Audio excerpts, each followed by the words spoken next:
Okay, so let's talk about the basics of international trade. This is the first part of Chapter 2 material.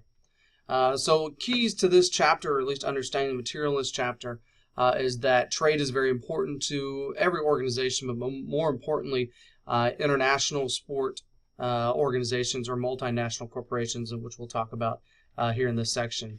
It's also important to understand that sports marketers pretty much have an impact and are impacted by trade. Whether it be trade of goods and services or trades of labor, in this circumstance, athletes. And so really our job as marketers is try to seek the answer to what can sports marketers do through marketing campaigns to encourage trade. Because without trade, as we will talk about throughout the semester, countries and regions generally are negatively impacted by limited trading. And so the more trade, the more innovative the country gets and the more profitable they become. And so there are basically two foundational variables that we need to consider when we're talking about international trade. The first one is what we call factors of production. And factors of production is defined as the elements in the production process that impact the good or service. Again, it's the elements in the production process that impact the good or service. And so we've got a lot of different examples of how factors of production can impact international trade. First one is the quality of the production. And so if we outsource our labor cost to other countries, we may be reducing our costs by reducing the either the pay of the employees or the infrastructure of that country. It may be a little bit less. So we can reduce the cost, but the question we have to answer is whether or not it actually increases the quality of production. And so while we may be able to outsource, does it impact that quality? That's an example of a factor of production as it relates to quality. Quantity, the number that we're able to produce. So this, for example, will be the labor force that's available to produce in certain countries. Many leagues, if we look at league structures, are what we've known as monopsonies. And that is not monopoly. A monopoly is essentially when you have one seller and many buyers, so the seller is able to set the price. And the opposite is true for a monopsony, where you have many sellers and only a few buyers. And so leagues, when you look at them from an athlete perspective, are monopsonies. In other words, athletes, there are many of them want to play professionally, many of them that are able to. However, there's only a few teams out there that have the ability to hire them, at least at the elite level. And so we're talking about labor force availability is another example of quantity and our ability to produce. And then the third example of a factor of production would be technology and the technology that's available to produce the product. And so technologies in certain nations have the better ability to do so. And for example, the 2008 Beijing Olympics, one of the biggest issues that they have in China is they have restricted internet access. It's not complete internet access, at least in 2008, not complete internet access restrictions as you would see in North Korea, but in China they have limited. And so one thing that Beijing had to do was ensure that technology was available to all of the media outlets from around the world. That was a requirement by the the International Olympic Committee. And yet they still had a few issues throughout the games of certain media personnel not able to get on certain websites, even though that was part of the deal. Another example of the other foundational variable that you need to consider in international trade beyond factors of production is our trade barriers. Trade barriers can be both legal and cultural in nature. So legal would be those legal restrictions that prevent business. And cultural would be those that oftentimes impact us as marketers, and we'll talk about as we go.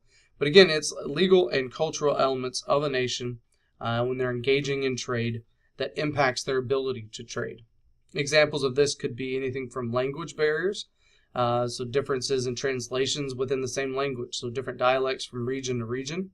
Religion is a cultural example of a trade barrier. The economy itself in that region or country. The politics, so the legal structure, as well as sometimes cultural aspects to that. Different legal aspects and trade restrictions that are handed down from one country to another or one pact to another. So what we're going to talk about in the next couple of videos is how those two foundational variables have been impacted in a variety of ways. We'll talk about the marketing of multinational corporations.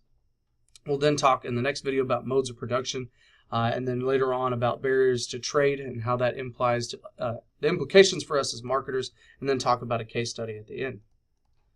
And so the first thing we're going to talk about is the marketing of multinational corporations. So first thing you have to do is be able to define it. In your book, which is obviously online, the 14th page, if you're downloading the version of it, but either way, in that chapter, you'll be able to find the definition of multinational corporations. It's defined as a business with extensive international operations in more than one country or one foreign country. And so we can look at different examples of this. I'll show you a couple examples. First of all, Nike could be considered a multinational corporation in that they both sell their products internationally in multiple countries around the globe, as well as they produce their products in other countries.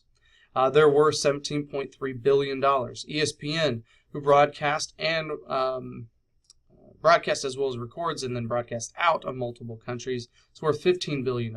Adidas, a German company that operates in multiple countries, is worth $7.1 billion.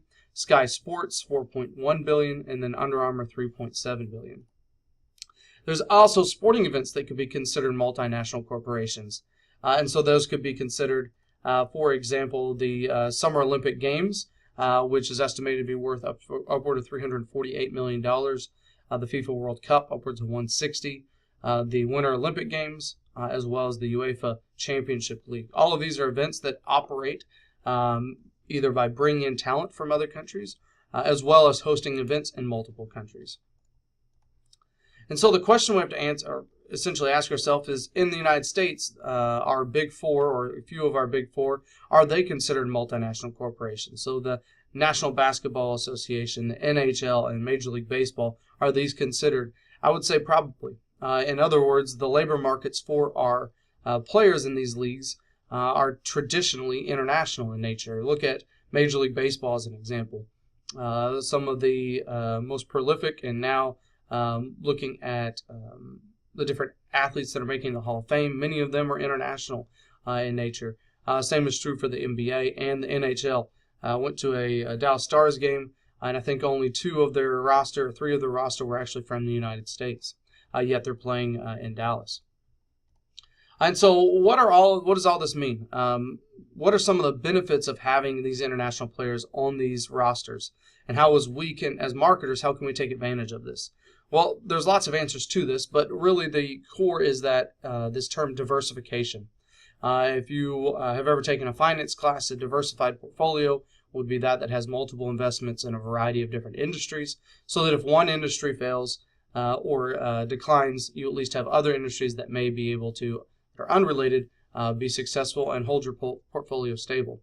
The same is true for multinational corporations in talking about diversity of thought and diversity of backgrounds. By having a diverse workforce, that is your athletes, you have the ability to enter into new markets and have a wider variety of market share. But there are some concerns that come from it. And so what are some of the risks that marketers have to address? The first and the biggest, it would be cultural marketing barriers. So for example, let's take in 2002, there was a soccer company called Umbro, which I grew up with when I was a kid playing soccer. Umbro was a UK sports manufacturer and had to withdraw its new sneakers or its trainers. They were called Zyklon. And the reason they recalled these is that the firm received a lot of different complaints from different organizations and individuals, and that the name was used, was also the name of gas that was used by the Nazi regime that killed millions of Jewish people throughout concentration camps in World War II. That's something as simple as understanding multicultural blunders that could be prevented by looking at or having influences from other countries. And so here's another example you can see on your screen. This was Ben & Jerry's. It was called Taste the Linsanity, and it came out the same time that Jeremy Lin was playing. And if you remember Jeremy Lin, he was kind of an underdog, came in, nobody really knew who he was, but was doing really well. And if you read at the bottom, it says vanilla frozen yogurt with leached honey swirls and fortune cookie pieces. And you, at first glance, you might go, okay, I don't really get why that's a problem. Well, first of all, you're basically assuming that fortune cookies is something that Jeremy Lin stands for. However, Jeremy Lin was born in the United States, and it became seen as being very racist. So one of the largest concerns for multinational corporations from host nations, that would be those that are allowing companies to come in and produce their product in the country and then ship it out, so having their citizens as workforce. Some of the historically concerns that these host nations have is that there are excessive profits, there's economic domination by this company. They start to interfere with government relations. They hire only the best local talent, which reduces their other industries' ability, and limited technology transfer. So a company comes in and starts to manufacture a good, yet that doesn't in turn transfer over to other industries within that country to be more profitable. And so, more importantly to sports marketers, is that many times host nations are seeing these multinational corporations as disrespectful for local customs. In other words, leading to negative brand images amongst their local consumers. Here's a perfect example. In the World Cup, I think this was back in 2014, the U.S. played Ghana, which is a team from Africa. And many people look at this tweet from Delta and they go, okay, great. They're a United States company that may fly all over the world, so you'd consider them a multinational corporation. They're celebrating their host nation win over Ghana. It's not that big of a deal. However, there is a problem with this. You've got two images. The score was 2-1 at the end of that game. The United States had 2 goals, and Ghana had 1. The problem is that there was a lot of undertones that most people didn't realize unless you were from Ghana. Giraffes are not typically found in Ghana. And so many of the Ghanaian Americans were outraged by this. The Delta then realized their mistake and deleted it quickly. But it was still something that, because they were not aware of cultural differences, it could have caused and did cause some problems with citizens in the countries. Oops, I'm sorry. Lost you. There we go. And so the last thing I want to mention is that one of the largest concerns that host nations have from multinational corporations, so that would be a country that a company that operates in another country. One of their biggest concerns for those countries is that because they operate there, they start to overprice their resources, so the hard goods or the material used to create the hard goods. They start to have exploitive rules to try to be more profitable. They also start to have foreign exchange restrictions based on the country of origin where the multinational corporation comes from. And then oftentimes they don't uphold their contractual obligations with the multinational corporation. And so there can be problems on both sides. And from a marketing perspective, we have to be sure what our consumers think about these different issues.